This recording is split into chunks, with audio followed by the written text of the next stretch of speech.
evening, dear audiences, dear music lovers, jazz lovers from anywhere in the world.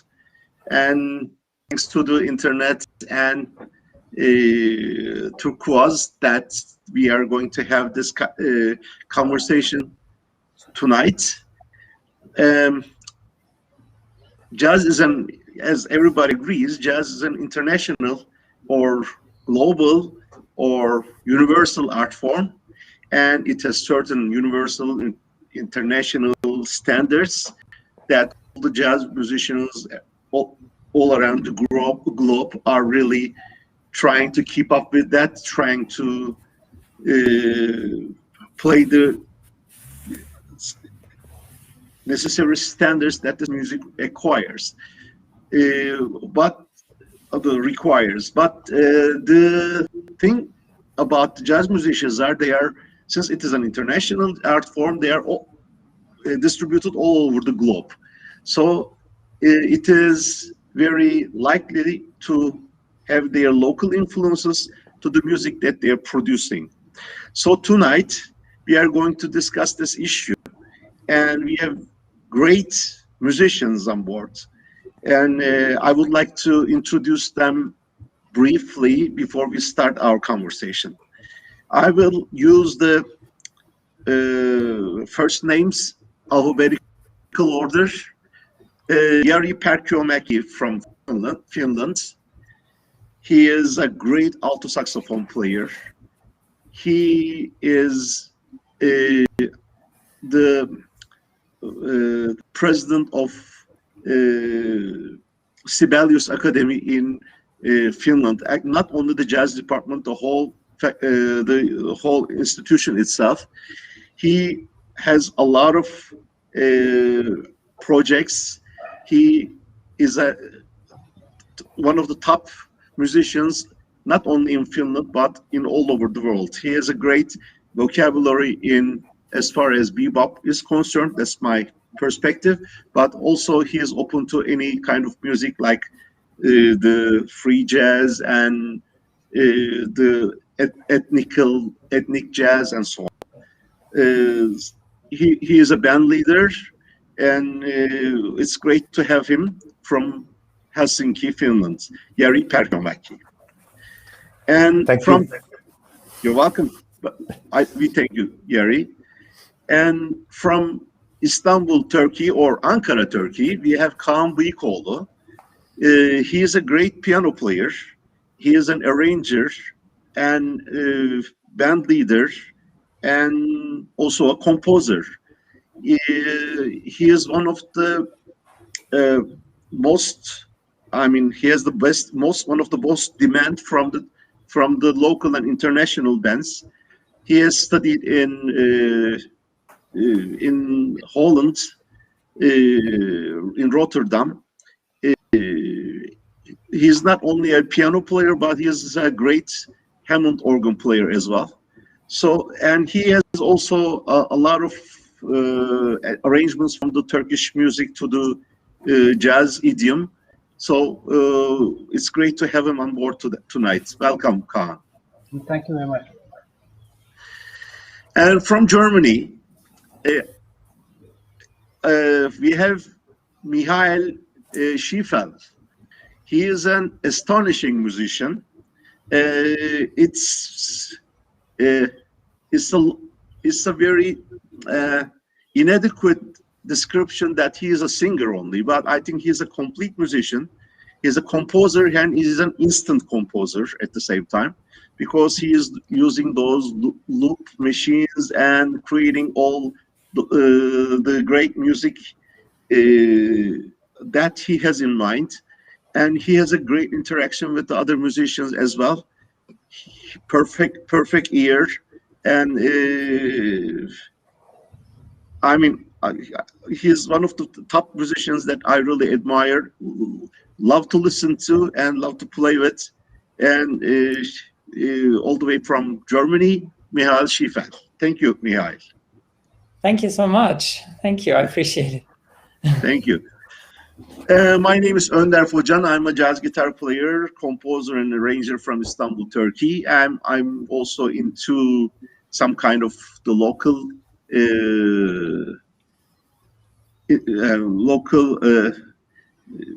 references to my music. But I'm going to be mostly moderating this night, this conversation. And starting with the conversation, I would just briefly talk about the term fusion. Fusion is a word that some jazz purists are really afraid of, and they also somehow condemn it or don't like it, because they think that it is referring to some kind of music that might be also called pop jazz, light jazz, easy listening kind of a music and so on.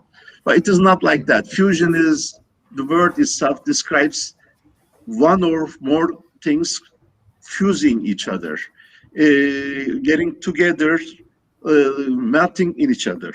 So actually fusion started with the start of the jazz itself, because just think about the early 20th century or the late 19th century, when jazz emerged from Louisiana, New Orleans.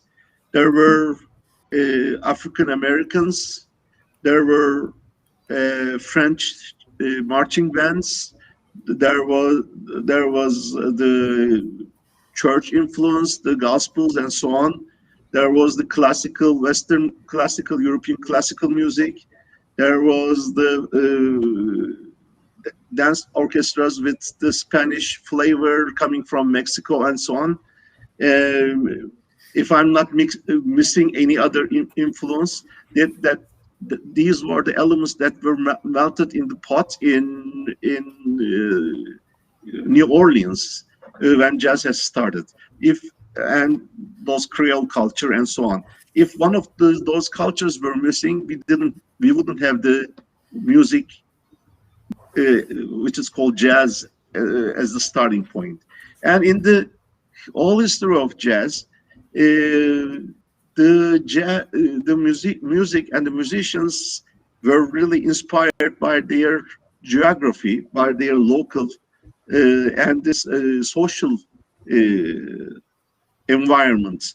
For example, going to Chicago, it turned to be another thing because it was another environment with less race discrimination.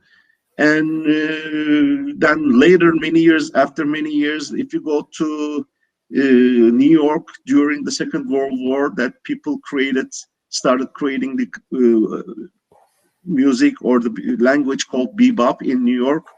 It was those war days and some kind of a dark environment at that time, and musicians are trying to create something new.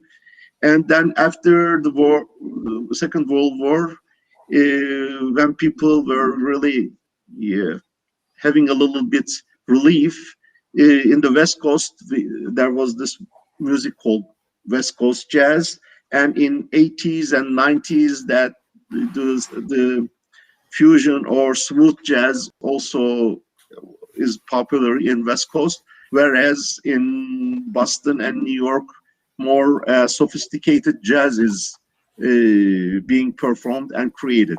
Also in the world, like for example, during the Second World War in Paris, there was this gypsy jazz movement, and in 1960s there was a breeze from southern part of the US, which is Brazil, and with the Stan Getz and other people and Antonio Carlos Jobim, the bossa nova, the new wave, has also affected the jazz scene. And later, after 70s and 80s, the label called ECM had some kind of different sound to the sounds. And for example, Jan Garbarek and the other musicians from the north of the north of Europe had their own geography into their music. That was the case also in Turkey and in many other countries. Jazz is a way of life, and jazz is, I mean, as any kind of music actually, or any kind of art form, we are actually reflecting our way of living, our back culture, and all our acquisition in the life, or whatever we have, which shaped our character and also our musicianship, to the music that we are playing or creating. So it is, unavoidable to have the local influences to the music. So we are not, today's topic is not, okay, let's talk about the ethno jazz or the musicians who are playing the ethnic instruments or so on. We are concentrating tonight about the let's say mainstream, but it is not mainstream maybe, the musicians who are into jazz, who have developed the bebop language, who are taking care of the chords, jazz chord progressions, chord scale relationships, who have transcribed the solos of the great musicians, and who have mastered a lot of jazz standards or jazz originals from Wayne Shorter or Herbie Hancock or Chick Corea, whoever. And so we are talking about the musicians of this perspective. But even these musicians have some kind of influence from their geography or from the culture or from their folk music or from the local music of their country or the geography. So we are going to discuss about this subject, and we would like to hear what kind of influences that our great musician participants have from their own culture, own geography, and also examples to the music that they have created already. So, keeping up with the same sequence, let's start from Jari Perkiömäki, the great alto saxophone player from Finland. Okay, Jari, what would you like to say and what would you like to share with us? Yeah, I think the whole question is really, really interesting. Considering myself, I always thought I was studying jazz. I also studied classical music and really concentrating on learning the language of jazz.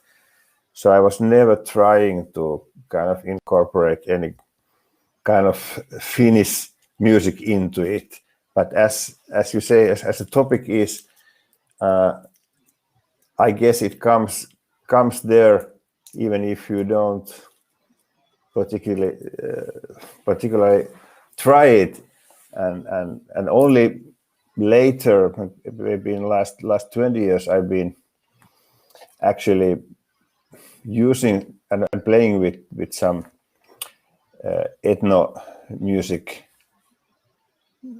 musicians and singers and with some Finnish folk music. However, that Finnish folk music and tradition is quite strong in my mind, has always been, like the songs I learned in school. And I find also in Finland, it's very natural to Finnish musicians, jazz musicians, to actually perform Finnish folk melodies and tunes and make them as part of their repertoire in jazz. And it's quite common, and it's not thought that it's really anything too strange, and many musicians are doing that. So I guess I agree with you, Önder, that it's always there. You cannot hide your background and the culture, but I still want to add that I always wanted to study the tradition of American music, Charlie Parker, the Coltrane, and all that.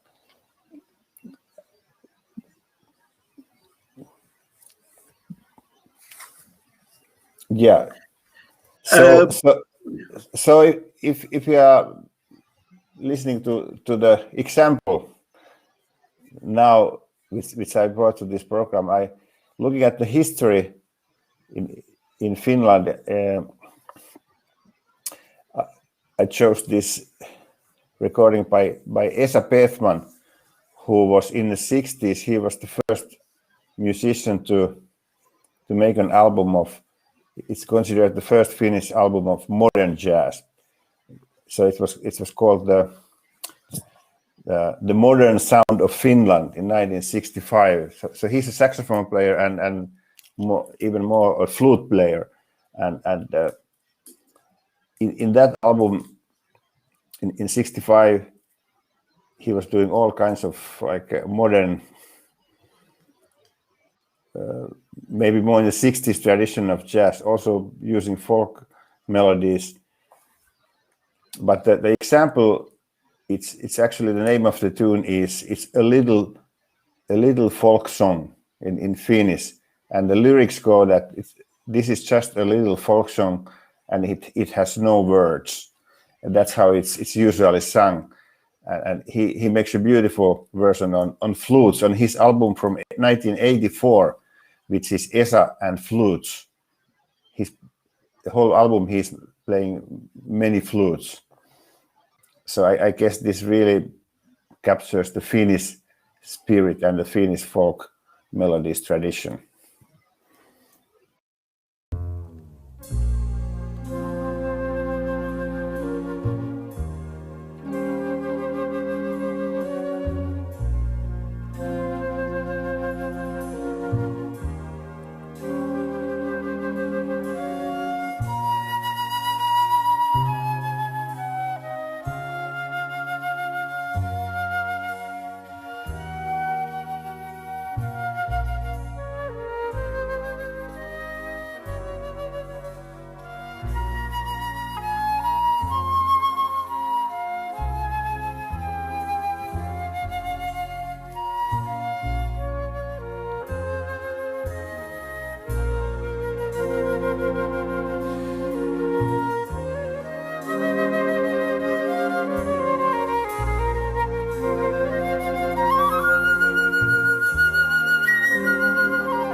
Okay, Jari, thank you. So before Would you like to say something else, or shall I ask you a question? Well, I was still. I hope all the listeners enjoyed that beautiful arrangement and playing on the flute. I think it was very sensitive and delicate music. True. So, I mean, thanks for sharing that great music with us. My question is, okay, I know you more than 25 years, and as you have stated already, that you are mostly in the American way of playing the jazz music. I mean, you are basing your standard on the Charlie Parker and the Coltrane, and that's kind of the great jazz idiom. Did you ever find yourself on composing a tune or making an arrangement or quoting during your solos that you have quoted some kind of a Finnish folk motive or something which is not really bebop or which is not Coltrane-esque? Oh, sure. I think all those melodies that you know and which are in your head or in your heart, I think also in American jazz, you hear many players quote melodies, and it's also part of the jazz tradition. Like Charlie Parker was quoting classical music, some licks and melodies. So maybe not so, but in composing. But for me, that how I have been trying to challenge myself is not to deliberately like compose folk music like jazz tune, but more in the form of improvisation, like that's what I'm saying. Free improvisation, like improvising with people who do not come from jazz tradition, maybe in Finnish folk tradition, or maybe from some other folk tradition, or Indian music, and I think that's big part of being a jazz musician, is challenging yourself in a situation to improvise with a little bit different language that you are used to, and that's when it really all kinds of interesting things start happening. Yeah, actually, your wife is a great folk singer, and sometimes you are collaborating with her too, or with her bands. And actually, I found myself like something like 10 years ago playing with you and Sirka, which was a real fun, actually, quite a good experience, because it's what, as you have said, being a jazz musician, jazz improviser, be in a different environment, musical environment, and to try to keep them with your improvisational skill is a great thing. So I think you're into that too. Yeah, actually, I know that you also played with Okay, didn't you, many years ago? Okay, tennis. Yes. Especially we had a music summer camp in Kokkola in northwestern Finland, and I think it was a week camp, and he was a guest teacher and musician there. So that's about 1 week we spent with him, and with all kinds of situations with young students and creating lots of different playing situations. It was really nice. But before that, he used to live in Finland many years. Yes. And I think he moved back right after that, something. Yeah. Okay, anything you want to add, Jari? Maybe later. Okay, maybe later. Can I have a question? to Jari. Hello, Jari. What do you think are the particular jazz influences on the record that you just shared with us? Like, which kind of elements of the music are coming from the jazz? What do you think? That's a good question, because actually I think there's not so much jazz influences because this guy he's one of the pioneers of Finnish jazz in the 60s, playing the tenor saxophone. But then he really specialized in flute, and he also worked. I think he's still around. He's like 83 years now, but he played in the symphony orchestra with flute, and so a lot of that was like arranging the folk melody for strings and flutes, with only a little bit of improvisation, and not really in the jazz language. But as I know, he also plays jazz tenor, so I kind of feel the jazz language is coming through.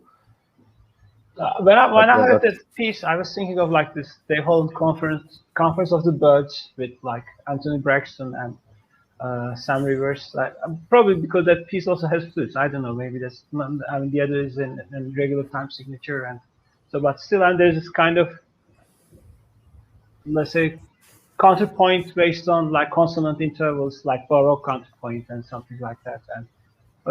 So it's also kind of maybe jazz language now. I don't know. I was thinking of that. Yeah, that's true. Yeah, I agree, because of course in the 60s, like the Chicago modern musicians in 60s, they took all these elements to. So some of you might hear a bit of things like that, maybe a little more adventurous and noisy, but yes, but all kinds of. Also, like Cecil Taylor, actually, it's not so much of the swinging jazz elements. It's more like modern and classical things turned into free improvisation.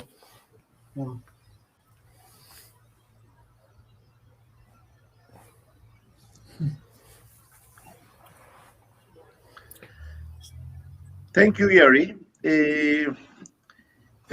Now it's Kaan's turn to talk about his music, his jazz approach to jazz music, and possible influences of the local music and the culture to the music that he's playing right now or creating right now. Thank you very much on that. You're welcome. I was thinking of like, I think it easily boils down to the question how we define jazz, I suppose. Like, for example, like many people use that word for different meanings. Probably like a person inviting like Amy Winehouse to a jazz festival, or invited Amy Winehouse to a jazz festival, takes it differently. The kind of person adventures, I don't know, culturally adventurous person maybe is seeking for some kind of adrenaline in music with noise or whatever. They think it differently. In a kind of maybe chic place, they think it differently. And in New Orleans, maybe it's different. In Istanbul, it's different. And I think many people have their own definitions of jazz somehow, and I think it's also inevitable somehow. I'm not going to argue for a puritanism in jazz, but I mean, I really respect some really jazz tradition in a sense, like people like, for example, Barry Harris or Wynton Marsalis, because I mean, sometimes when words can spread to so many different things, and they kind of lose their meaning. And also by saying this, I have to say that I like music more than I like jazz. I devote myself to jazz music, but I mean, I don't like most of the jazz music, to be honest. I think it's also quite very normal. I mean, also, so I try to see it as a kind of mimetic process, like genetics and mimetics, like memes spreading and taking over the world, and like some of the memes are being the strongest and being much more dominant to others. I mean, that's how maybe a complex cultural world is operating. And also, I think it's not only about our own music. I mean, I most of the time I ask myself, how do I feel as I mean, am I a Turkish musician? I sometimes ask this question to me because I mean, in my family, people were not really into music. I mean, my father had records of Beatles and some Turkish popular singers and some classical music records, but I was never grown up with really diehard Turkish folk music. I would love to have had actually. I also Turkish classic, other kind of Turkish musics, and I kind of met them later in my life in different kind of social situations. I have to admit that, I mean, certain kind of music, of course, I heard them on the street. Like when I was a kid, like we had the kind of ballroom, like where people are having weddings, like right across the street, and I know all this, like, I don't know, like music they play in the weddings, like from my childhood. I think I can make a wedding gig easily, you know. Like, but I never practiced that. I mean, but that just comes to you, some things like inevitably. But still, also like for when I think about Turkish music, like if you go to west of Turkey, like for example Trakya, that the music is quite similar to Greek music or Bulgarian music. If you go to east of Turkey, let's say if you go southeast, it's more similar to Arabic music, Kurdish music, Iranian music. If you go to north of northeast, then it's more similar to Armenian music, Georgian music. And what does it mean to Turkish music also? And also, I don't know, like I kind of feel like Mozart's music is my music. Also, I spent some time with Mozart. I mean, I don't speak German. I only have very little vocabulary in German, like ich habe kein Geld or something like that. But the phrase that you have to use a lot. Yeah, I mean, I'm a jazz musician. What can I do? But still, I mean, I spent some time with that music, and I've studied some phrasing of that music. And also, when I think of Mozart's music, Mozart is probably the best composer of Italian music of the 18th century. You know what I mean? I mean, because so I mean, he's the best Italian opera composer. And also, I mean, I think that in music, cross-pollination, all this cultural inbreeding, whatever you call it, fusion, is inevitable.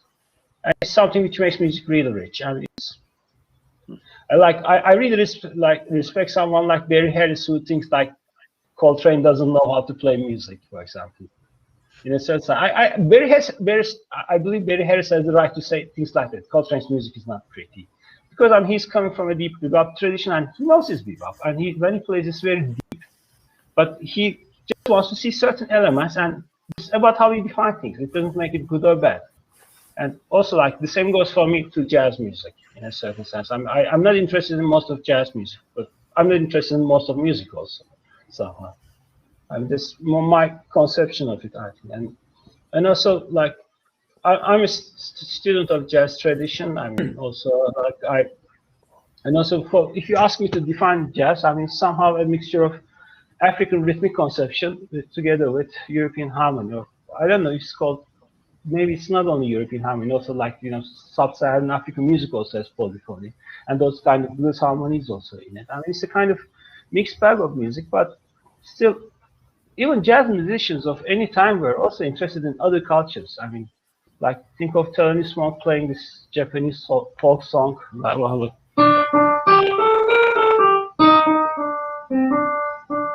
like something like that. I can't remember now.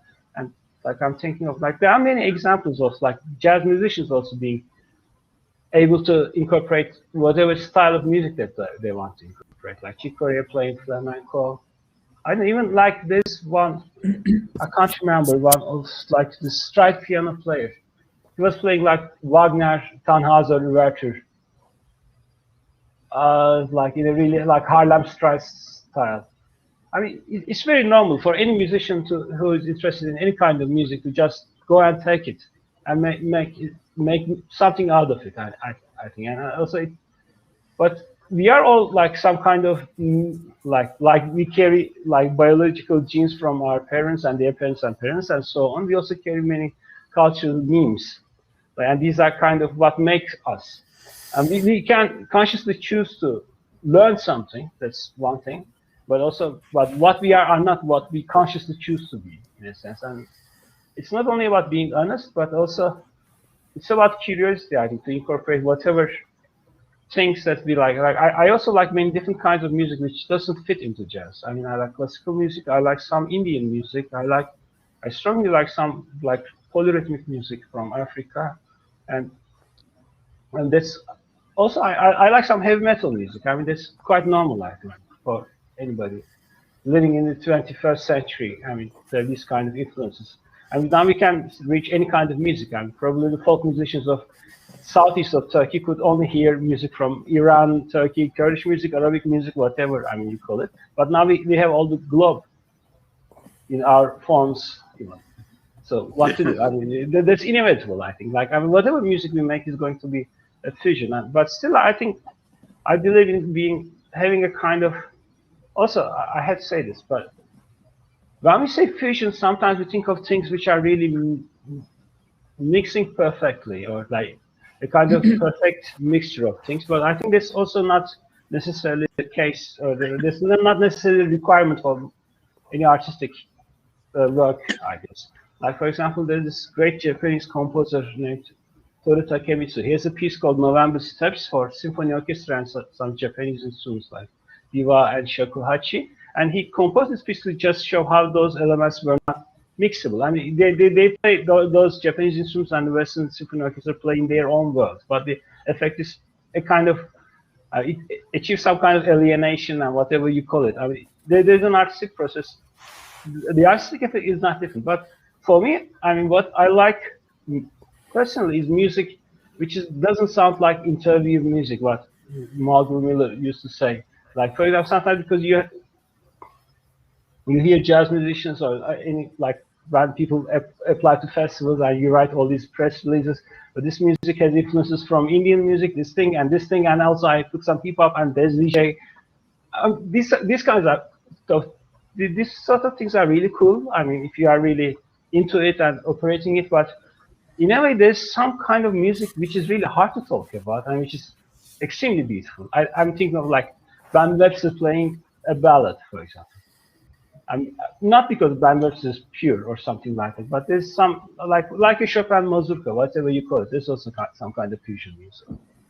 And so, I mean, so that kind of conceptual things are maybe, at least to the listeners, I mean, they are not necessarily supposed to be obvious. The example that I chose from my music is a folk song from Azerbaijan. We recorded a couple of years ago with a collective we named Arfana. I played the piano and wrote the arrangements for that band. And like, we have a kind of really jazz trio with piano, electric bass, and drums, and an alto saxophone on top of it, and a kemanche player, which is some kind of viol, a Turkish viol. And then it's a folk singer, really a folk singer. And like, we played some folk songs, and the piece is a folk song from Azerbaijan in like 6/8 time. But I kind of changed it to a kind of African band-bear rhythm, and I used some rhythmic cycles, and the form was quite regular, but I skipped certain measures, and then but the harmonies are repeating underneath that thing, and so it's like there are some cycles are superimposed on top of each other and things like that, some kind of isometric music, which is quite common in African music, and so you're challenging yourself in many different aspects of music, like I mean, with challenging, I didn't really mean challenging. Yeah,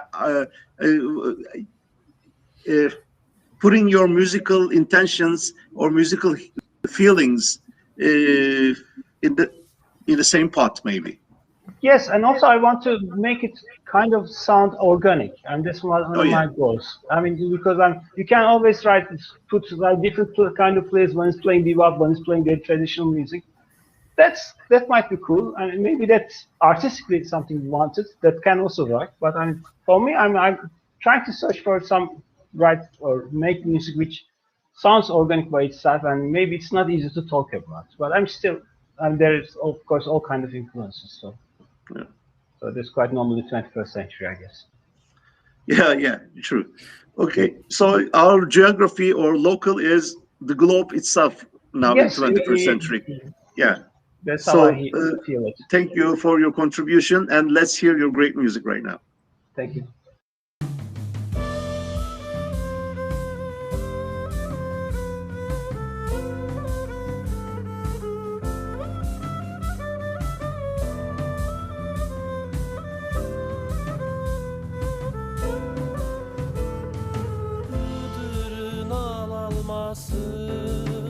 Gülüm şirindir bal alması.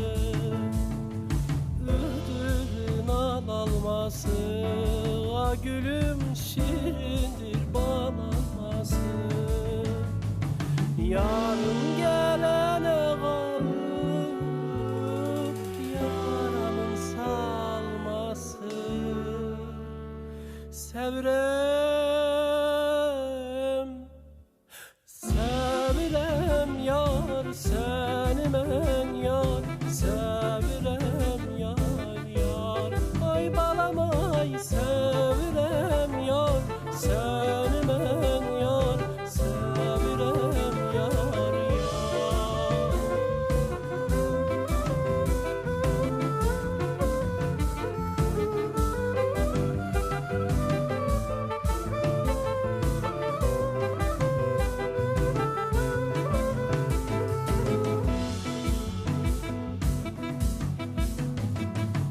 Iğdır'dan alma aldım, a gülüm yarim yola saldım. Iğdır'dan alma aldım, a gülüm yarım yola saldım. Gözledim yar gelmedi, eyvah gibi sarardı. Sevrem.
Thank you very much, Kaan Bıyıkoğlu, for your contribution and your great music. Now we are going to be with Michael Schiefel. And actually, you are the 21st century musician, taking all the great elements of the world that we are living, using technology, your jazz background, your jazz repertoire, and your compositions and the other compositions of your bandmates and so on. And you're also creating a lot of things. And please share us your approach to your music and possible influences to the traditional local geography and the modern day local geography, which is the globe. Which is the globe.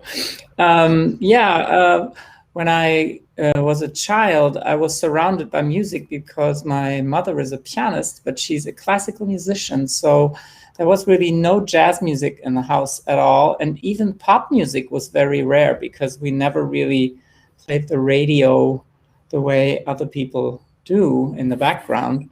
So I really wasn't exposed to jazz music at all until I was like almost 20.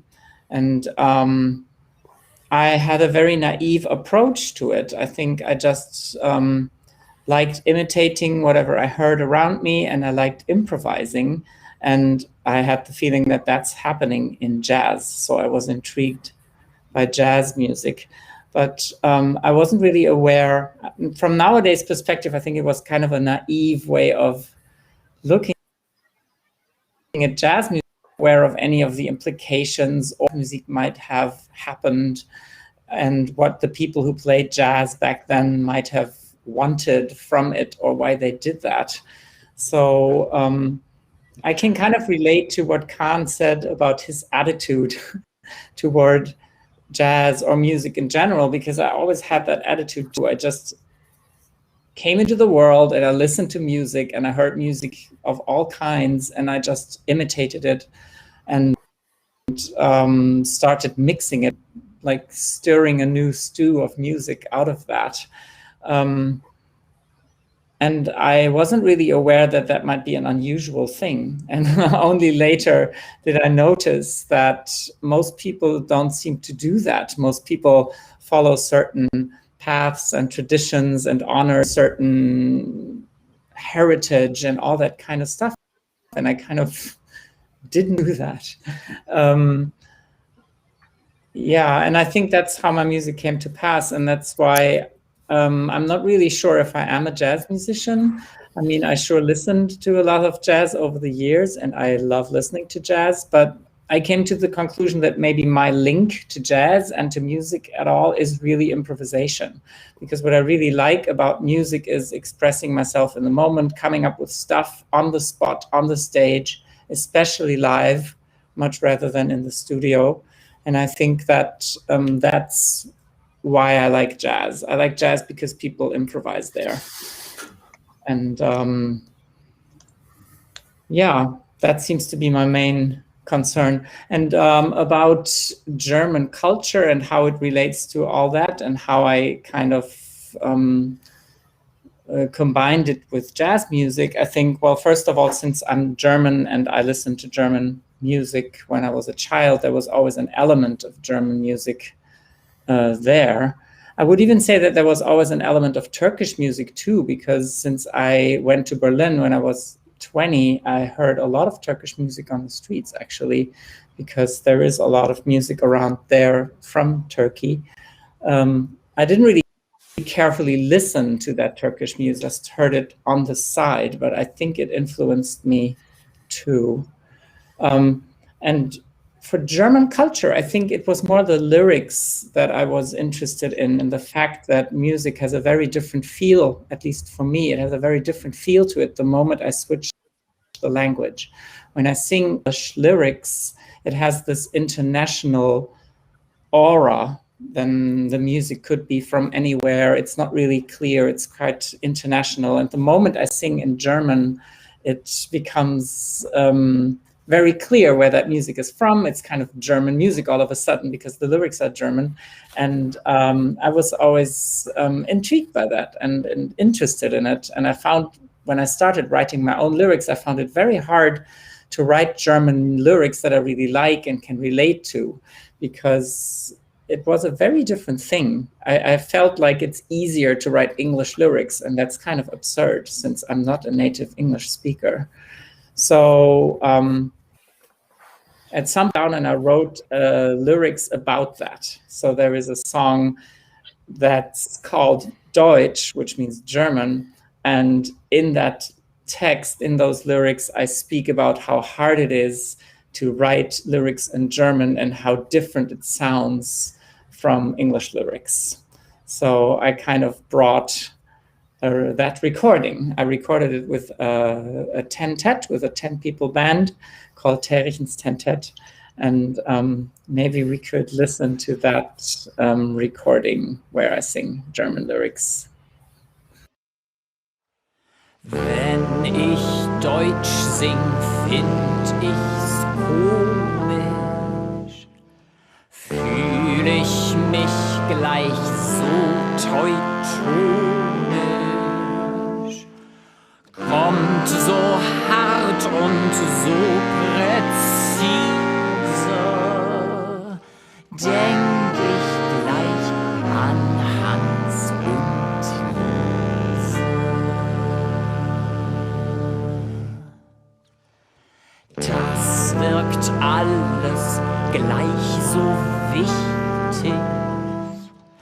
Das ist falsch und das ist richtig.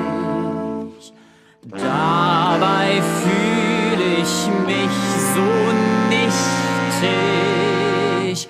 Dabei war ich doch so tüchtig.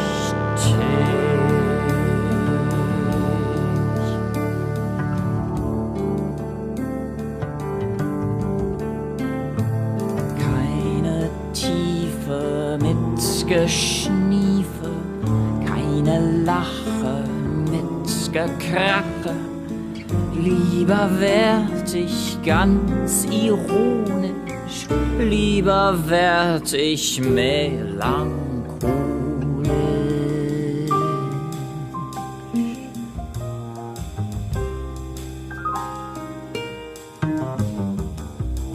Meine Sprache ist halt schwierig, mal zu dröge, mal zu schmierig, aber nie so richtig lyrisch, darum nervt sie manchmal tierisch.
Thank you, Michael, for your contribution and your great music. Thank you. Yeah. I really agree with what you have said about the lyrics in your native tongue and the lyrics about English. I think we are all exposed to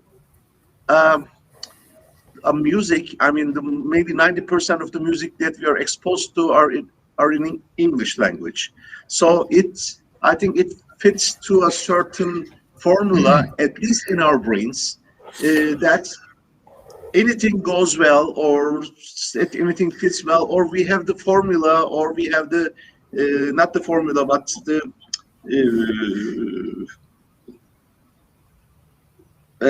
the patterns or whatever in English, that okay, this is a common lyrics in English. So it is. We think that it's easy. Actually, I did a recording with 3 Turkish singers some years ago, like 20 years ago, actually, and I wrote the lyrics of all the tunes except the one or two. Like I wrote the lyrics of 8 of the tunes, and most half of them were in Turkish, and half of them were in English. When I wrote the lyrics in English, I sent them to a friend, an American friend living in the States, because I thought that they were perfect as far as English is concerned. But since I'm not an native English speaker, that there might be something that really don't fit the state of mind, the real English, or that might not be appropriate, let's say, in any case.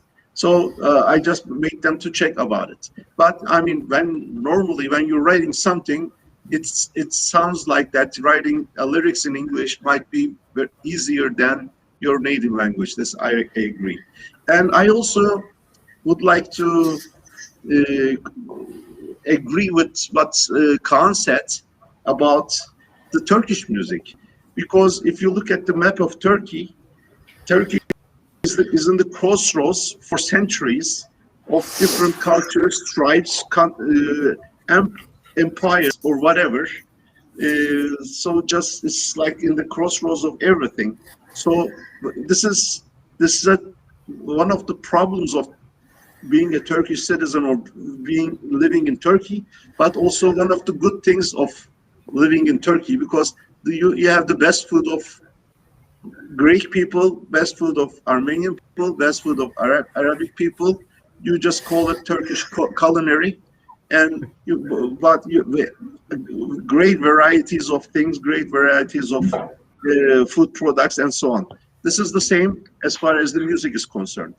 So, but I mean, there is something in common which is not common in the European music. It is the microtonal colors and some of the old time rhythms. Actually, at least the interpretation of old times are a little bit different than the interpretation of the old times in the Western or European music. But the microtonal thing is a great challenge, and I think it's a great challenge for any jazz musician, because as far as I'm concerned and Kaan is concerned, we are playing the tempered instruments, and it is very hard to play, or maybe impossible to play those microtonal colors. But for example, in Kaan's project, the Kemençe player, he plays a fretless instrument. It's like a violin, actually, or viol, as Kaan said. So they can acquire these microtonal colors, and it's another challenge that using the chord instruments as an accompanying instrument with the tempered chords, and as opposed to the microtonal colored instrument or microtonal instrument playing the melody, might be some kind of a challenge. Actually, that doesn't really sound weird, because it's like a pitch bend or the string band in a blues guitar, or pitch bend in a keyboard. So if it is at the top of the melodic line, that might sound acceptable, because if you just want to build a vertical harmony on top of that, it might be, well, everybody is debating on that for maybe about a century. So since I'm not a musicologist, and maybe Kaan didn't really bother for that as well, because it's not worth to bother as well. So since we are basically heading our perspectives to the basic jazz music, or the music that is set forth by beboppers and the later musicians, or the swing described by the former musicians. So that, I mean, as accompanists or the writers or the arrangers, we care about basic jazz formats, and leave the microtonal colors to the soloing instruments. And some of the musicians, like horn players, if they have the ear for that, can be capable of keeping that microtonal colors also. My example of music is going to be featuring that, because the tenor saxophone player has a lot of ear with the traditional Turkish microtonal colors as well. He plays traditional Turkish music, or he plays as the he plays in the orchestras, bands of the traditional Turkish music singers and so on. So we will.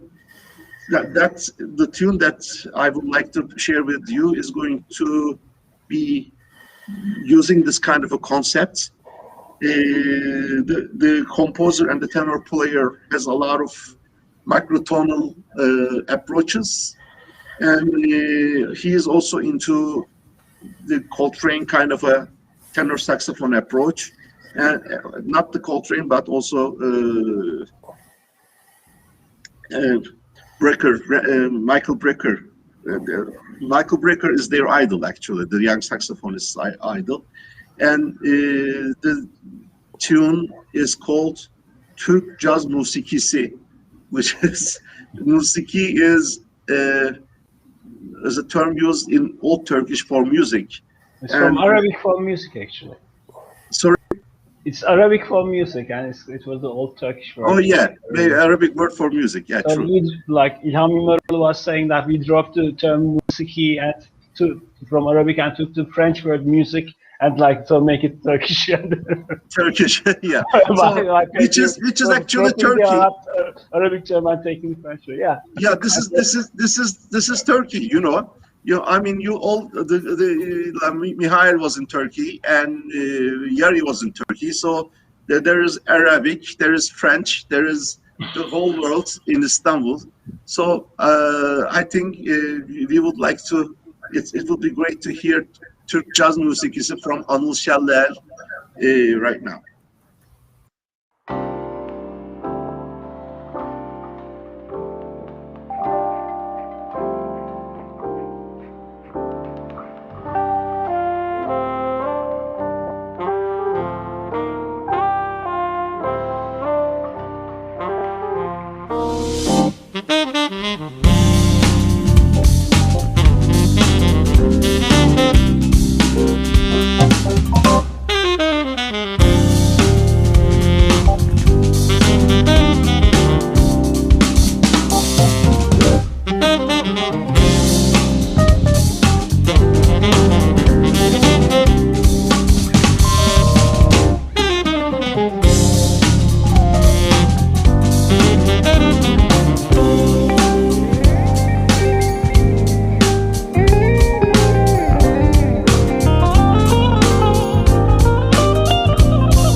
So I was not online for a while. So are you finished with the music? Yes. Yes. Okay, then. So that's all I wanted to share with you. And this is that was Anıl Şeller's music, and I think it reflects that he is the 21st century local person, having all the influences from the Anatolia, southeastern Turkey, Turkish gypsy music, and music from the States, music from the Europe. And I would like to ask the audiences whether they have some questions or not. Me and my colleagues or my guests would like to answer your questions in English, please.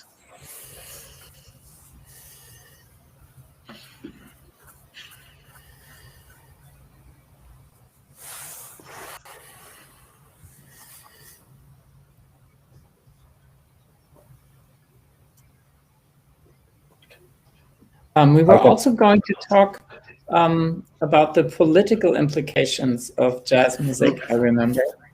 We haven't gotten to that yet. It's interesting because before we had this talk, we got this briefing that political implications might also be an important aspect, and it occurred to me that I am very much of a l'art pour l'art kind of person, even though I know that there are musicians who have much of an agenda in that respect. I never really did. I was always maybe that makes sense with what I said earlier about how naive I might have approach to jazz music might have been in the first place, that I've always not have very much of this, but some of my colleagues do. So maybe I could mention that. A friend of mine, he actually combined the West German national anthem with the East German national anthem and turned them into a piece of jazz music, just to make a point about how the East German national anthem disappeared after German reunification, which I thought was a very interesting and noteworthy point. But yeah, I myself have never really done much in that respect, I think. Have you guys? We would like to hear that, Michael. Yeah, we could listen to a little bit of it. I brought.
Yeah. Yeah. I would like to mention that this was the pianist Hans Ludemann. I didn't really mention his name. He kind of came up with this idea. And I've also been thinking about like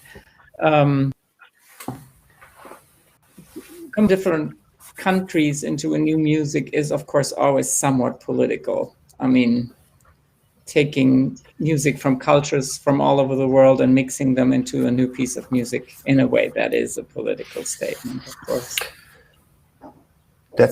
That's true, and it's also actually the climate discussion right now, or talk about racism and cultural appropriation is, I think it's quite heated topic also in Finland and also in United States. Like a good example is like Önder was mentioning, my wife, with whom I have collaborated in music like 20 years. And I first got interested working with her because she was singing in a singing style of African pygmies, which is a very peculiar sound you make with your voice, like Swiss yodeling, but more rhythmical, riff-like. So I really like that sound, but when I started working with her in music, she's really interested in different singing styles from all over the world, and also in the north of Finland, in the Sami people in Lapland, who live in northern Finland and Sweden, Norway, and Russia. They have their own special singing style called the yoik, and we did perform some of those yoiks as well. But nowadays you cannot actually perform them and make them your own music, because it's considered you are robbing the music from the original Sami people. It's their music, and it's so big part of their cultural heritage, and that's a political discussion also. It's also like the costumes, the traditional costumes they are using. They have been used by not Sami people in like entertainment business and beauty contests and so on, and all that is now inappropriate. You cannot do that because you're stealing their culture when you are the dominant culture in Finland, and now I know one woman who I used to teach. She was playing guitar when she was 12. I was doing music teaching in Lapland, like camps, and she's now a big influencer in business, but she is now starting to do her doctoral dissertation on this very same topic of cultural appropriation, like who can sing the yoik and who cannot. So she's doing an academic study in our university, and I think that's a very good thing, because that discussion gets very heated sometimes, and still I feel a little bit stupid, because I always also came to music very naive, that when I hear interesting music, wow, I want to use that, I will do all of these things, and nowadays it's politically incorrect sometimes. I don't know if you have that same discussion. Yeah, I mean, yes, of course. I mean, it's a fine line to walk, because on the one hand, there's your curiosity for the world, the curiosity for the music in the world, and you want to listen to it. And since we are musicians, the moment we start listening to something, we start imitating it and we incorporate it into our world. But yes, it is a fine line. I mean, I remember when I came to Turkey, I was very by all the mosques, and the ezan singing considered a piece of music, obviously. But for me, just coming there and listening to it, I was intrigued and I was curious about it. And of course, I understood that I could not go on a stage and imitate the ezan. Obviously not. But yeah, you laugh. But I mean, that's maybe similar to the people from other cultures who feel like made fun of, or like not being respected, or whatever. So it is a fine line to walk. It's a complicated issue. I agree. It's not so easy to to find the right approach to that. Oh, there's another question. Oh, yeah. I wonder if it's possible not to have a political approach when jazz itself is political.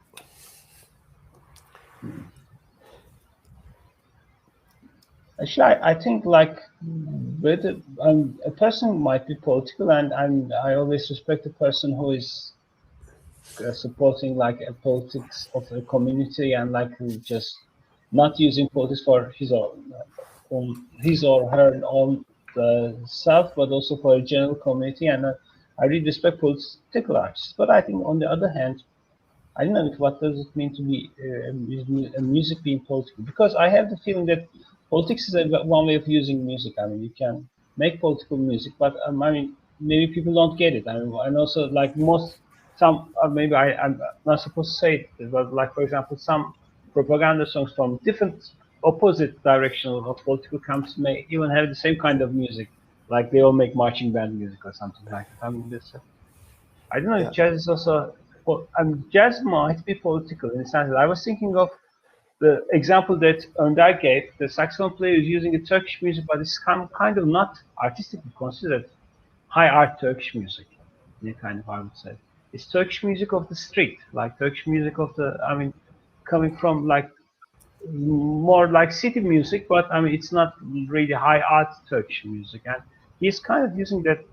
Also, I mean, in that sense, we have some kind of music which is more artistic, let's say, which is much more considered artistic, but also there's music of people who are maybe much more oppressed by it. And then when you make use of their music and elevate music, there's this thing that like Jari was mentioning, I mean, maybe you are making money out of it or making profit out of it by using their own music, but on the other hand, maybe you are elevating that. Elevating is not the word, but I mean, showing your respect to that culture also. That might also be the case. I mean, also, for example, that saxophone player, Anıl Şallayal, I mean, he's come from a family of musicians of not, I mean, like a musician, working class musician family, but it's a very big working class musician family. So it's not like big conservative professors or something like that. And then these people are really, I mean, for generations, this family is working in the music industry of Turkish music. But really, I'm talking about working class musicians. So and when he makes this music, I think he has the right to use it in a certain sense. And when I try to make it, and I don't speak that language, then I mean, maybe if I imitate him, it would be an imitation. I don't know. It's a really fine. There's a fine line in here. I think Anıl has the credits for that, I suppose. It doesn't sound really organic, you mean? I don't know. I didn't do it. But Anıl has the credits to make it. I understand, but when you do it, you feel that you won't be sound as organic as him. As Anıl is doing, is that what you're saying? Because I don't have his experience, and I'm not brought up in this culture, and that's his music in that sense. I respect, but I can make use of Anıl. I mean, I can make him play that thing in my record. That's also something I can do. And also, I mean, music ownership is a very fine topic. Also, I don't know. I think, but on the other hand, everybody owns anything. One thing really nice about music is it's on the air. I mean, it's not a physical object like a painting. And I always like that. Even though now on the age of internet, we cannot make much money because we cannot hold in our hands a recording or something like that. But I really think this question is a good question, that stating that the jazz itself is political. Because you could also argue that a lot of jazz is not political. I mean, there's a lot of jazz played also, maybe kind of musical entertainment. I mean, if you like to play like swing jazz and you have a band like that has an audience. So it's not political, maybe in a way like the 60s modern jazz was radical and political. But actually, it might be a political statement, but it might be a very conservative political statement. No, so I think it's. I played decades of music, thinking that it's completely abstract music. It's not political in any sense. But now I understand that actually, any choice you make as an artist, if you do art, if you're not completely in the entertainment business, and if you think you are an entertainer, But if you make art, like I think most jazz musicians we do, we are artists. So I think any kind of art you do, it is a kind of political statement, because it's your statement to the society. But it doesn't have to be a political statement that you can actually formulate words to. It's more, I think it's more about the way you see humanity and society, and how you want, approach the world, and that's the art can be a wrong statement. I totally agree with you, Jari, especially talking about the instrumental music. Whatever you do, as far as you are really depriving for doing art, is a political statement. And considering the people how to convey your political ideas via your music should be with the lyrics. And Kaan and I are coming from a country that the political events are very intense. I'm here in Finland since the beginning of December, and one day, the political events taking place in Turkey one day would be sufficient in Finland for 3 years. Really, we're also keeping up with YouTube and other things going on in Turkey. A lot of things happening, and if you really want to say something in politics, for example, I'm talking about the musicians, not only the jazz musicians, but like pop or folk musicians from my generation. If you want to really do something to convey some political ideas, then you have to compose a tune with the lyrics of Nazım Hikmet or Ali, neydi? Filiz Ali'nin babası. Sabahattin Ali, or whoever. The poets who wrote who wrote poems having a lot of political messages. So if you don't have lyrics with political messages in your music, then it is not going to be a real political statement as far as the popularity or people are concerned. So that between you and your band, maybe your bandmates and some of the enthusiasts that are following your music, that your statement as a musician, as an improviser, as an instrumentalist, without any lyrics, is conveying some political ideas. So actually, I'm a political person. I also write lyrics, but for example, I write tunes which have hidden lyrics in itself. I just condemn a politician. I say my hatred to some kind of, not hatred, but some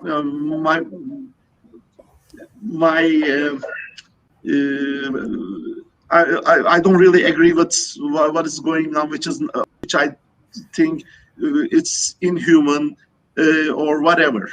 But that lyrics is hidden in the lines and lines of music, in the notes of music. I know it myself and some of my bandmates. Very rarely write lyrics, and that lyrics also shouldn't be like putting slogans. I just write it, and whoever understands it, that's fine with me. For example, I wrote a tune for Town. It sounds like that I wrote that tune for my son when I visited him during his military service, but it is for a town at the same time, which is where the some kind of a religious minority of Turkish community are living there. So they are not really appreciated. They have they live poor, and that the city or the town that they live is not real maintained or well taken care of. So my lyrics in Turkish just say that doesn't really have to be very slow, carrying slogans and okay, long live whatever, condemn this or whatever. So this is me, my music, and the notes that I have created. That's the whole thing.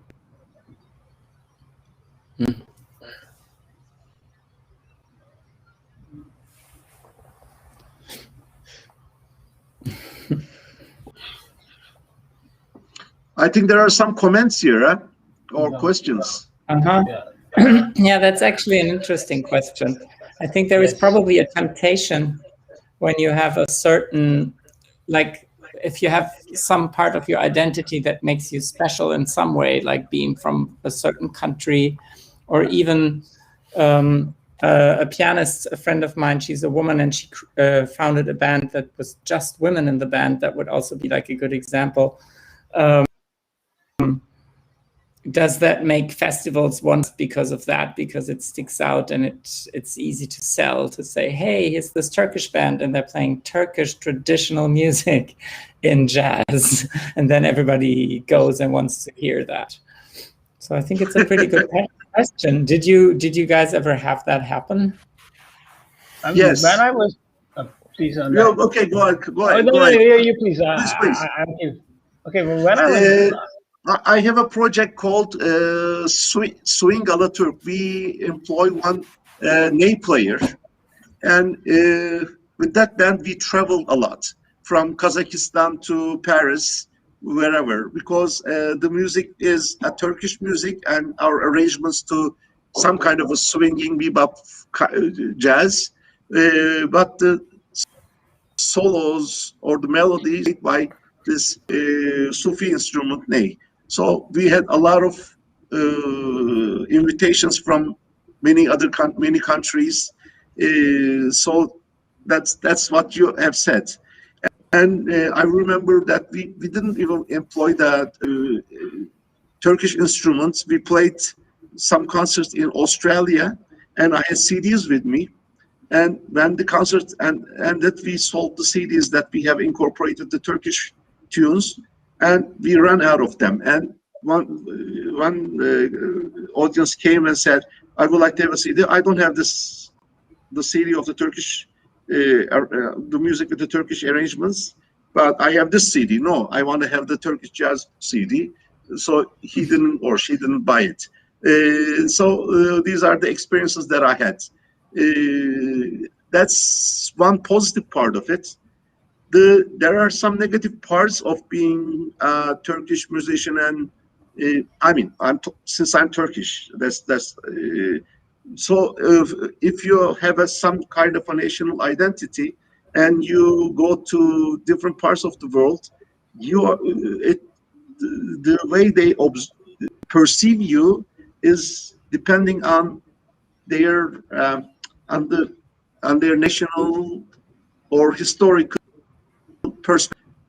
It changes. For example, in the States, if you play somewhere, all they want to hear is the American jazz. I mean, you have to sound like, another American guitar player or another American singer or a piano player. But if you go to Germany, since there is like 2.5 million Turkish people living there, they want to hear you to have some kind of a Turkish music in your jazz music. So if you play a standard or some kind of a modern jazz, for example, I was really criticized when I played with Ernst Beer and Mac Goldsberry and Stefan Weike. I played Mac Goldsberry's tunes in A Train, and they said, well, since you're Turkish, why don't you play Turkish jazz? Oh my God. Well, I'm a Turkish musician who happen to be a jazz musician.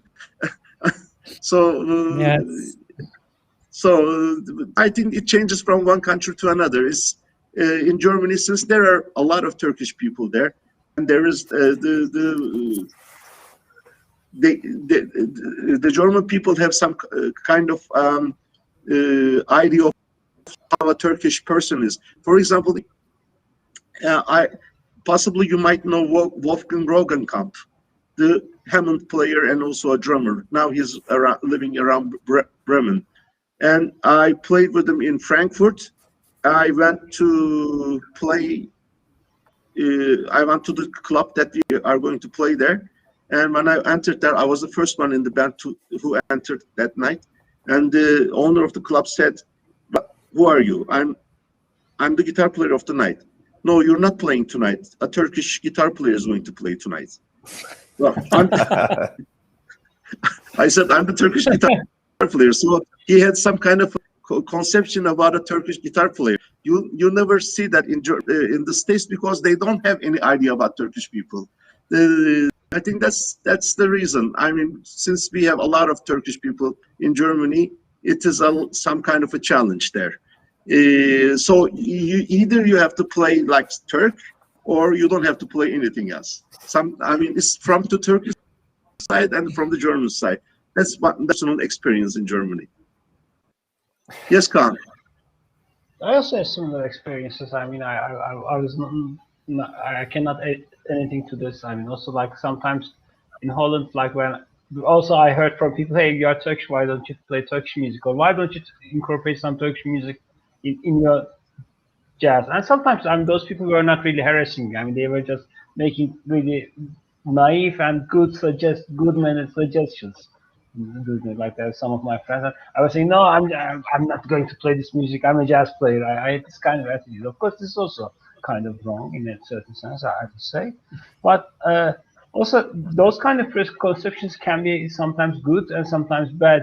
As you know, Yeah. like also there are many Turkish musicians who kind of build on to that kind of exotic expectations. I mean, you can sell yourself as a kind of Turkish musician. Like, I mean, you can play the piano, but touch it to a Turkish percussion instrument sometimes, and like I don't know, like mix some things and maybe put a belly dancer on stage. I don't know. Like, I mean, also there's this kind of thing, and also this because of just musical marketplace issues, I guess. I mean, and most musicians actually don't, when you play with them, they don't care. I think as long as you start playing. I mean, whether you are coming from Germany or Turkey or Finland, or I mean, Finland is like that too. I mean, Finland is like the States. I mean, if you are playing music, I mean, you're also, expected to play also in Germany, like a jazz musician. When you start playing, it's okay. I mean, I think. Yeah. But before that, sometimes people have these kind of preconceptions.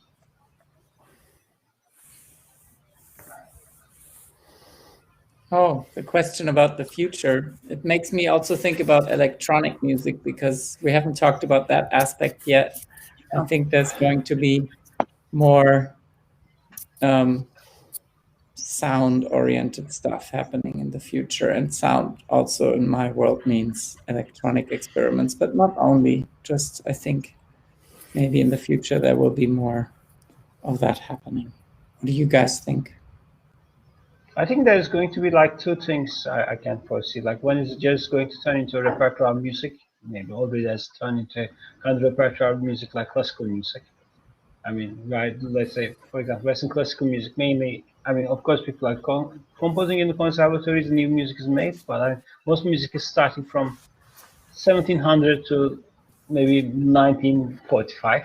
And then you have this repertoire music which is played all over, and maybe now it's played much better than it was played 100 years ago. I don't think like being nostalgic about good old days is something nice, but also the same is going for the jazz. Now jazz is becoming a kind of repertoire music in a certain sense, a musical insiders music, and like you see this kind of aspect going on, and which is really also nice. I mean, I believe also in high art music. I mean, you can also have that kind of thing going on. But on the other hand, people will always kind of make music, and people who study jazz, who love Charlie Parker, Louis Armstrong, and John Coltrane, might be also interested in doing other things. And technology is also, I mean, you cannot stop technology. New instruments, new music making is already being made possible by technology. Even new playing styles are made possible by technology. Like, for example, many drummers are now trying to play this J Dilla hip hop grooves on that kind of rhythmic feel of a drum kit, which is like dividing the swing in a kind of different, grinding the beat in an uneven way. But let's start with the electronic music, and that's like people like drummer Chris Dave and in Robert Glasper's band, and like or in D'Angelo, he's also drummer for D'Angelo. They were playing those electronic music instruments. The influences coming from electronic music are already in part of like mainstream. I would say mainstream jazz vocabulary now, because this is mainstream jazz of any kind of like younger than jazz player who's younger than 30 years old. I mean, that kind of rhythm playing is kind of mainstream, I can say. So, but where it's going to be headed, I mean, I don't know, and I don't want to know. I want to experience. It's good. I think it's good to not have an answer what is going to happen in the future, but what is happening right now is, I agree with Kaan that like one of the younger alto sax players that I really admire, a guy from New York, Patrick Bartley, who can play his alto sax like in many styles of jazz, modern and like cannonball, and even like older styles, and he's really like just great player. But on top of that, he's really interested in video game music, and actually recordings of he has done some really crazy stuff with electronic music and video game music, and using his alto playing there, and that's all that is happening. So I think it's just keeps on spreading in many different like music, and it's in a way it's more, the technology makes it more democratic, because you can come from anywhere from the world, and you can have the influences through the internet, and you can become like a known figure coming from anywhere through the electronic music, but I'm quite sure the tradition of playing acoustic instruments together in a band, in like the mainstream jazz tradition, will go on, and there will also be an audience for live events. The music, it's part maybe what you could call a repertoire music, but in a way jazz, mainstream jazz has been like repertoire. But I mean, like in the great times of 40s and 50s, the jazz bands were playing tunes that people in the United States, they were playing tunes that people knew. They played the Tin Pan Alley songs, and because that was catches the audience, and we are still playing the same songs for an audience, which is also really funny, because when I started to play jazz in Finland, playing those evergreen standards, nobody in Finland knew those songs. The audience didn't know them.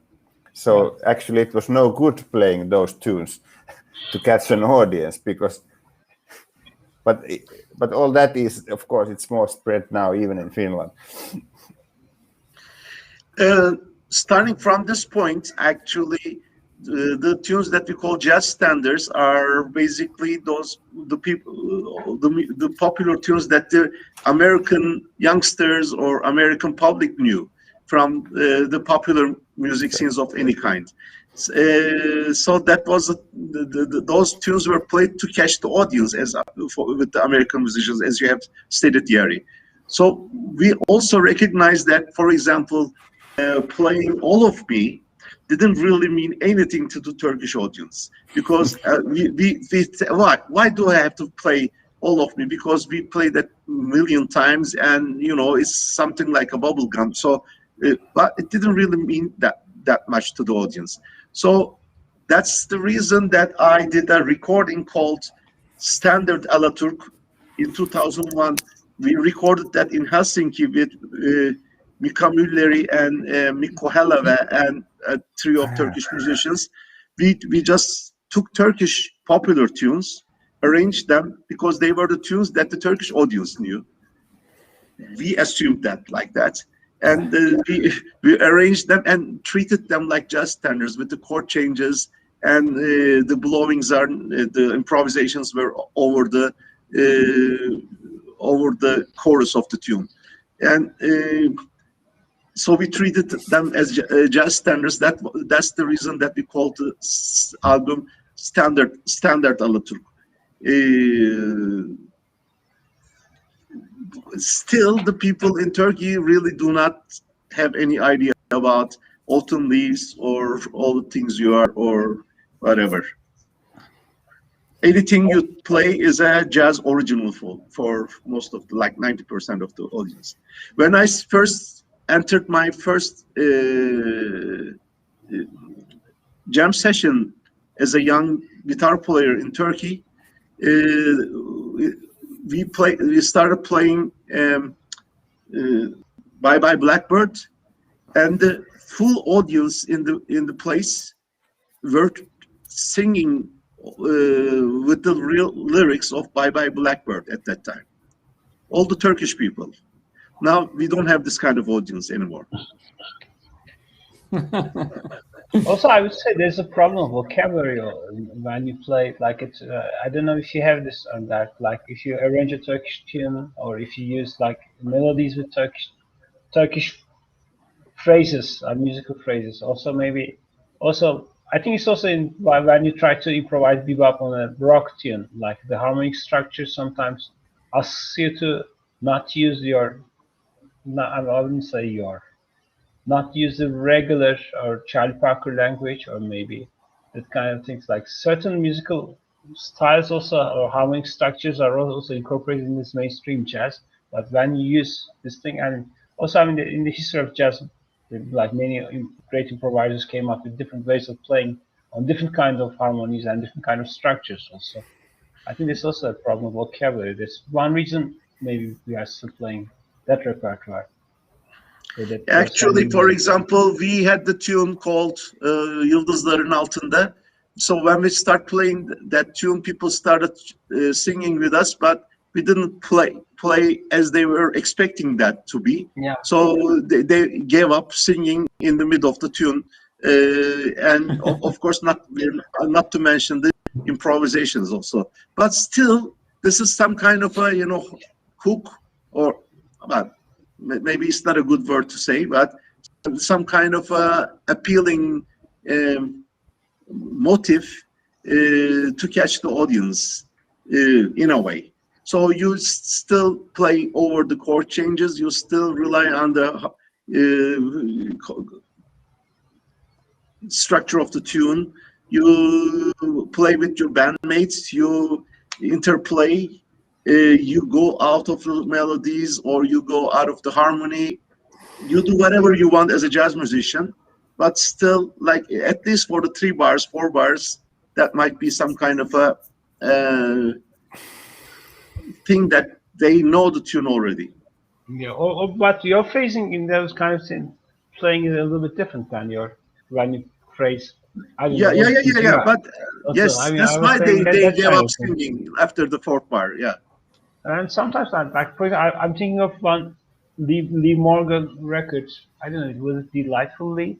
There was an arranged version of Beatles Yesterday. They were performed, I think, in Oliver Nelson arrangement. And in the band there's Wayne Shorter, Lee Morgan, McCoy Tyner, and like that.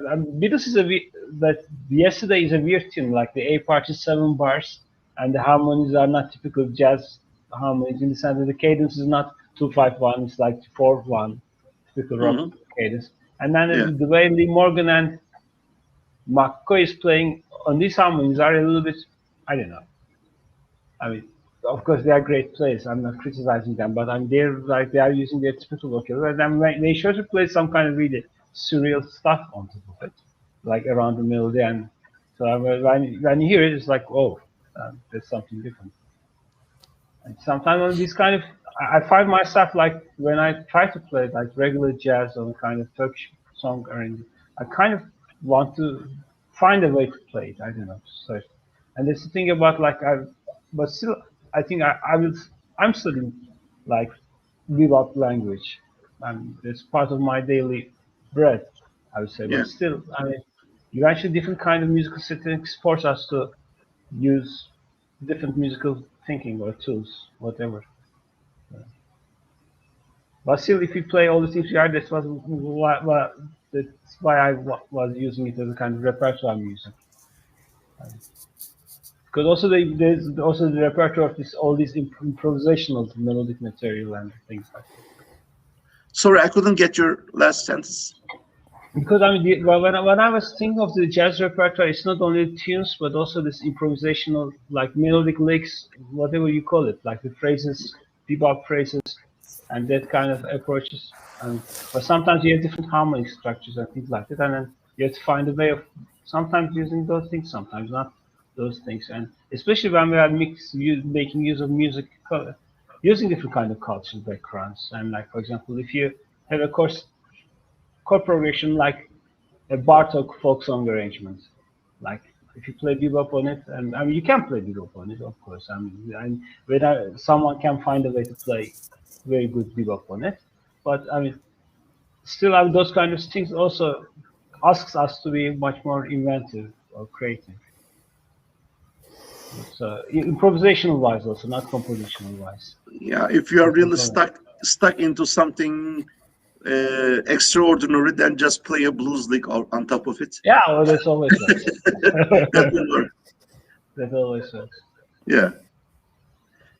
There is a question from Best Dancer. Why do you think local melodies and sound are more flavored by jazz festivals? Do you think jazz festivals invite local tones in such an effort? Well, I think that was an observation by Michael. And maybe not only jazz festivals, but the promoters of any kind might be a little bit interested in having something which is not really played by the jazz musicians of the globe. That might be one of the things. And mostly jazz festivals are not promoted or artistically directed by the jazz musicians as they were used to be in older days. Jari, don't you think so? So they are expecting something different, like, for example, pop stars. So even that might be I mean, if they invite musicians, jazz musicians, I mean, musicians playing jazz, but also they have some kind of a local melodies, that would be fine, as opposed to pure rock or pop stars. Well, if I understand the question actually right, I think it's quite natural that festival programmers they want to get something new and different. Like, there's probably no jazz festival who wants to only book mainstream jazz for the whole program. So, but find different sounds, and that's it's been quite popular. I have heard some of my jazz musician colleagues complaining about that if you play real jazz, you don't get gigs. You have to have some kind of ethnic band, or because they are getting all the gigs. But I think it's natural that when you are a festival programmer, you're looking for a variety of sounds that I think the audience needs to hear something new. But anyway, I think our main topic here as jazz as a fusion, I think all this belongs to jazz. I mean, jazz survives, and it always has been a fusion, and the fusions keep going on all the time. And that actually helps us not to stagnate as being just repertoire music, like repeating all the time.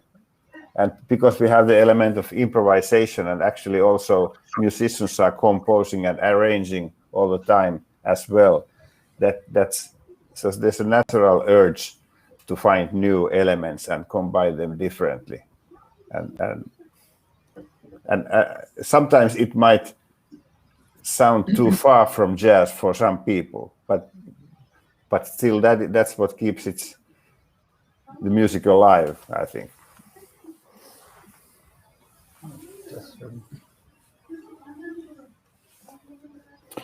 The last question is coming up. Yeah, I mean, we have a really nice Batu's question is, of course. Yeah, of course, yes. we'd love to play Yes, together. yes. I think we could try to incorporate all the things that we talked about and try to find music that makes sense in that respect, something that we kind of that has a link to our attitude towards all the things we just talked about, whatever that means. One nice thing about jazz, in a sense, is like that everyone brings their own attitude and their own identity, not only music-wise, but also personality-wise on the bandstand. And like, I mean, whatever kind of jazz they are playing, you also feel the person, and it's really one thing which makes jazz very much peculiar. And so, in that sense, I mean, so we will. I don't know what kind of music we are going to make, but of course we are going to make. If we have that concept, we'll bring our own identities or also our own musical baggages. Yeah. But I think it's really interesting situation, since in jazz you might play with musicians the first time with very little talk about the music. Yeah. Just start playing and you get to know each other by playing. And now we have been talking about music for 2 hours and not played. And that's it's actually if we start playing, it's different. We know so much more about each other's ideas already. Yes, maybe we don't need to talk anymore. Maybe we can just go on stage and play all the things that we talked about. I think you are. This is the approach. This is the approach set forth by Jim Hall. He says that preparing for the show is going to the venue like 2-3 hours before, meet with the musicians, talk about anything like music, food, or whatever, to get used to each other, and then go to the bandstand. Yes.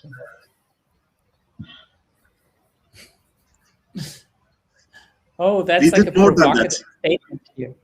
There's a provocative statement here. It assumes that the people who book festivals are not fans of jazz. I think that's a bit much. I mean, I guess that most people who go through the trouble of booking a jazz festival must be pretty dedicated. Otherwise, they would not do that. That's just an assumption.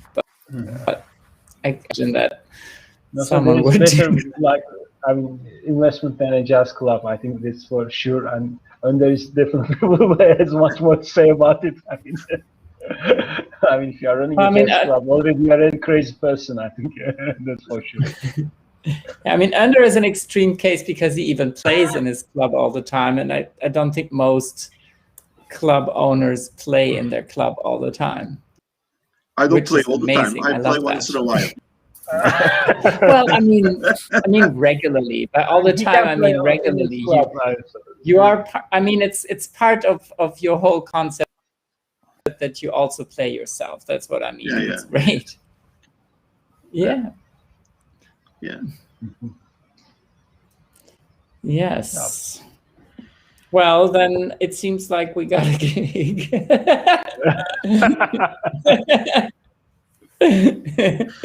Okay, in case we don't have any other questions, I think we had a great night tonight, and it was great having this great conversation with you guys. And thank you for all your contributions. And really looking forward to meeting again, playing again, wherever, whenever. And I think this pandemic thing is fading away. And really looking forward this summer and later this summer too, and maybe in Istanbul. Actually, the first musician in this group that I'm going to play with is going to be Jari on 10th. You're going to play with Bianca Morales also. Yeah, I'm going to be in Bianca's band also. Yes, so great. On 10th of July. And really looking forward for everything else. Thank you for all your collaborations. Thank you, Turkuaz, Batu, Deniz, for all your technical and programming support and all your efforts. And I think we had a great medium here that we shared everything. We see each other. The sound is perfect. You controlled everything perfectly, and I think we had great contributors here. thank you, great musicians and great actually thinkers and people who know what they are doing, really doing. Thank you again, and hope to be again soon. See you. Thanks a lot, guys. Excellent.